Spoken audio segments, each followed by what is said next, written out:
As you can tell, it's election day, and as voters cast last-minute ballots today, we asked St. Edward's political science professor Brian Smith to join us here on Midday to discuss election expectations. Happy Election Day, Brian. Happy Election Day. I know this is your Super Bowl. This is my Super Bowl, and I'm just thankful that we live in a country where we actually get to pick our leaders, and we should all be thankful for that. And our voices are heard. Have you voted yet? Oh, I always wait till the very last minute. You want the full amount of information. There you go. All right, so the big question is when we will find out a winner. A lot of people are saying we won't find out who won for president tonight.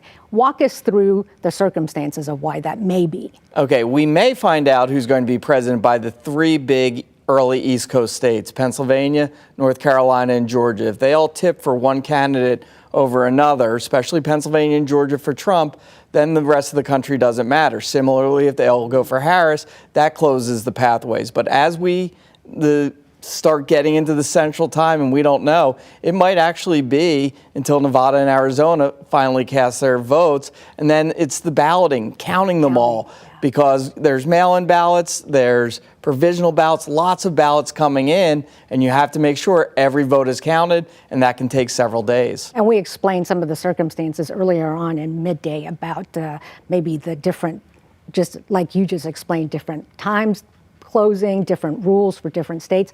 All right, let's move to Texas. The biggest race statewide is the U.S. Senate seat.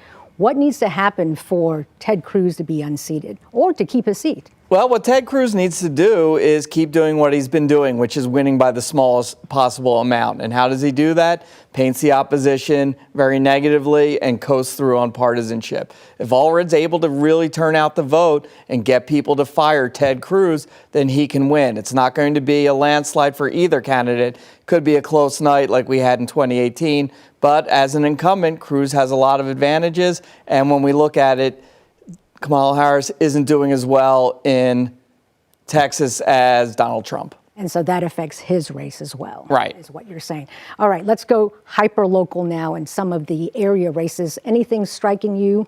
Well, these are the races people should pay the most attention to and vote, because here your vote really is going to matter because it's a smaller electorate. Also for the local races, there's possibilities of runoff elections. So what we're seeing here is a chance for your vote really to matter on those issues that are most important to you. Mayor Watson seems to have a pretty considerable lead, but with enough candidates in the race, he could go to runoff. Do you think he'll get 50% of the votes? It all depends on turnout. And again, do we want to fire the mayor? All right, I know you hate this. I'm asking you for predictions because everything is so close. But if you had to call the big races, please, Brian, let us know who you think. Okay, again, I'm always wrong, so please, if you're betting, don't use this.